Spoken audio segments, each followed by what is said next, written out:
Yang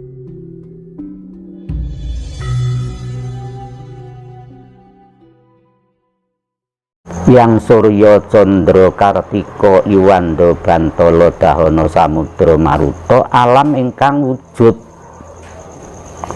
kawula Gusti kawulane Gusti sukma langgeng sukma mulya sukma mentas.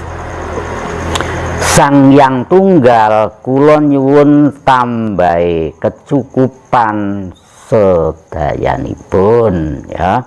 Wis sauntara dalam hati mengucapkan sukma sukma 3 kali bareng terus ngene dikening iki tetep ya ndak bisa rubah ya langsung diinter rahayu rahayu rahayu agung dumadi. Ya wis ngono. Terus dengan kaki bersilang terus saiki mari agung dumadi digepone lemah ping 3 blek dicium. Dah wis mari. Tapi dengan kaki bersilah nggih ngoten niku.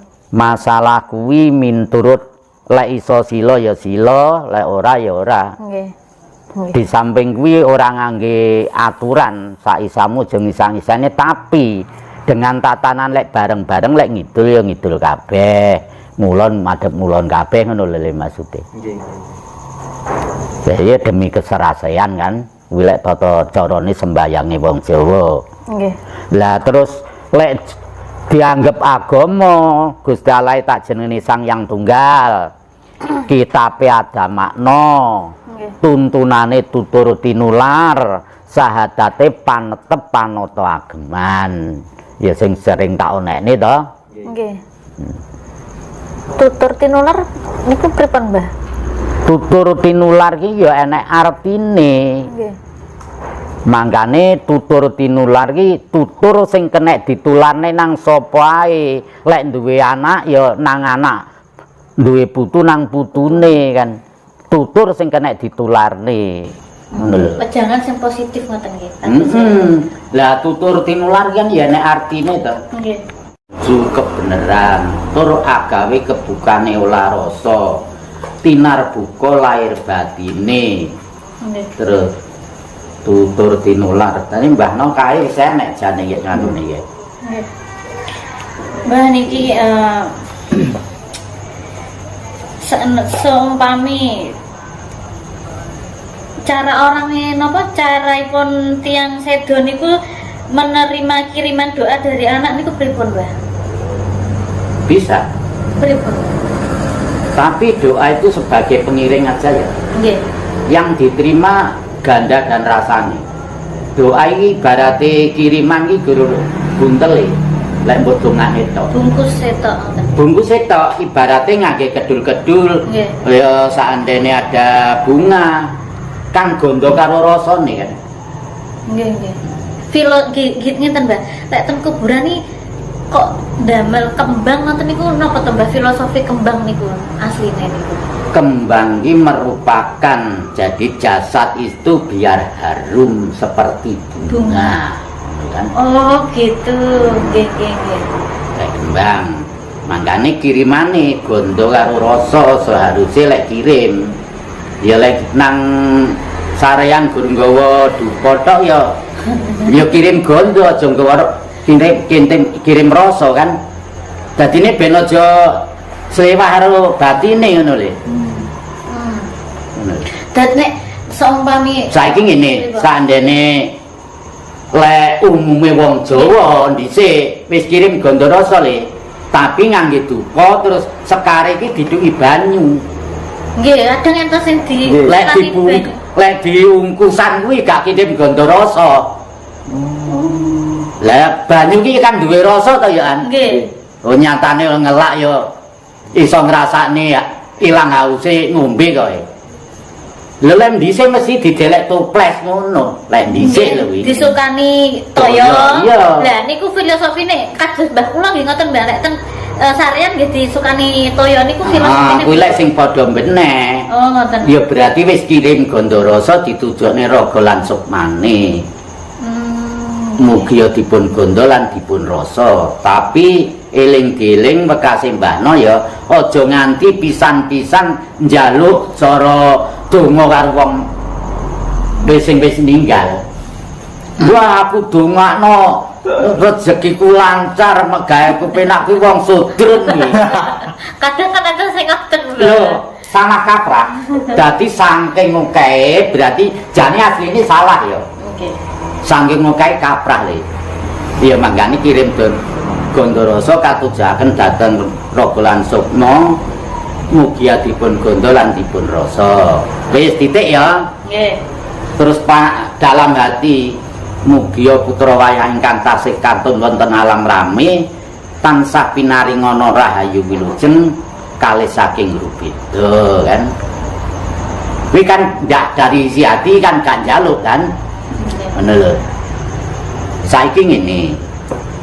Lek tatanan Jawa lho lek diarani kirim luhur enek dina tertentu.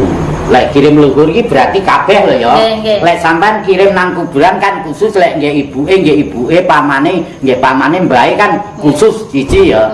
Lek sing diarani kirim luhur iki kabeh sedaya luhur. Terus ditentokne karo Mbah Buyun dhisik. Ya anu buke besok ya baik iki kowe entuk rezeki ayo sok mben semua legi kirim luhur kan ngono ya. Lah berhubung wis entuk rezeki tenan pas dina Jumat legi iki mau kirim luhur. Lah apa kok ditentokne nang Jumat legi enek artine lek. Nih kok nggih jemah legi nih kok pasti jemah legi niku napa Mbak? Pripun to? Iki mangkane kan Jumat legi iki kan nek diarani dina kawitan dina kumpul. Dina nglumpuk nggih istilahnya. Dina kumpul Jumat legi. Lire kawitan iki legi iki lek diitung lungguhe nang wetan. Terus Jumat ya nang wetan. Mangkane tembung wetan ki kawitan. Lah lek wis ngangge Jumat legi berarti dina kumpul, dina pasarane. Lire iso bareng kangge termasuk kirim donga karo luhure. Lah lek ngujubne kan dadine ambengan sari pirantosipun kirim luhur ingkang kula kirim gondolan rasanipun. Dene leluhur kula ingkang saking jaler saking setri kang tebih kang cerak kang kerawatan ingkang boten kerawatan dene kecakup kabeh ora siji-siji sisuta sinaya kan. Nggih. Wong iki leluhure kan akeh ya. Kathah nggih. Kae Mbah Buyut canggahe, pamane adike dulure kan. Mangkane kang tebih kang cerak kang krimatan ingkang boten krimatan ingkang wajib kula kintun gondo kalih rasa kula tojaken dhateng Rogolan Sukmanipun. Dongane berarti kasusan sedaya leluhur ngoten. Iya, kuwi kan wis disebutne to. Nggih, khususan sedaya. Heeh, ya ringkese ngono kuwi lek khususun iki wong paladol terus terang ae. Leluhur kan boten saking buyut-buyut ngeten iki nggih sedaya nggih Mbah. Leluhur niku yang dikatakan leluhur itu sesepuh pinisepuh cara sing mengkoni tanah pulau Jawa bisa dikatakan leluhur. Terus logikanya ini tanpa ada leluhur kemungkinan besar tidak ada kita-kita ini. Oke, terus tanpa enek leluhur berarti ayo padha diakoni menungso sak donya iki titis teka leluhur. Lah terus saiki ngene ya tentang cara kesaksiane wong Jawa iki simpel banget. Tapi dulure dhewe sing kesaksiane saya bersaksi tiada Tuhan selain Allah. Tapi lek kira-kira tak tekoki Tuhan sing ndi, Allah sing endi ngono kan ya iku ya. Tapi lek wong Jawa seperti aku kowe iki ya, Nduk. Kesaksiannya simpel. Lek nganti wong sak donya iso nyalahne, aku siap disalahne. Kesaksiane ngene. Eneke aku teko bapak ribu, ora enek bapak ribu, ora enek aku wae salahno. Iki aku ngomong wong sak donya lek iso nyalahne aku tak melok mbek guru. Kesaksiane wong Jawa. Enek aku teko bapak ribu. Lek ora enek bapak ibu ora enek aku. Nganti sak teruse. bapak ibu kesaksiane ngono nek mbah lanang mbah wedok ra nek bapak ibu. Mbah buyut lanang wedok ra nek mbah lanang mbah wedok nganti sak enteke. Ngono lho jane. Terus kata Jawa ki bener. Ora Jawa kan berarti ora bener kan ngene lho. Ora bener ra Jawa. Bocah kok Jawa mentok. Lah yang dikatakan Jawa, lirene ayo iki wayahe adus wis sore kuwi jenenge Jawa. Kenapa ya Nduk Mbahno kok nyinyir mengatakan tak terusne pati genah kan? Ngerti maksudnya ora pati genah? Sampeyan sok pinter ya an maca Arab, tapi gak ngerti artine ya kuwi sing jenenge Arapati genah. Ayo lek salah-salahno le. Tapi gak iso paham artine. Ya kuwi mangkane diapusi. Mantuk-mantuk lek diomong ya Mbahno sing bener sik mlinger. Ya saiki aku bukan menyalahkan ya, Le. Nggih. Tapi mengeten. Maksudnya dengan perbedaan ki mau monggo to. Jane apa to artine agama? Padha paham enggak? Ageman. Bisa dikatakan itu ya juga bisa diartikan tidak gama rusak. Jadi ini wong ben padha aja rusak ditata karo tatanan agama kuwi. Nyatane gak ngono tansaya nemen rusake. Tambah rusak. Nggih. Mbahno punya kepercayaan agama itu ndak ada ajarannya yang jelek. Agama apapun. Agama apapun. Betul Mbah niku. Tapi kenyataannya kok waduh. Tambah suwe tambah rusak, Mbah. Dengan adanya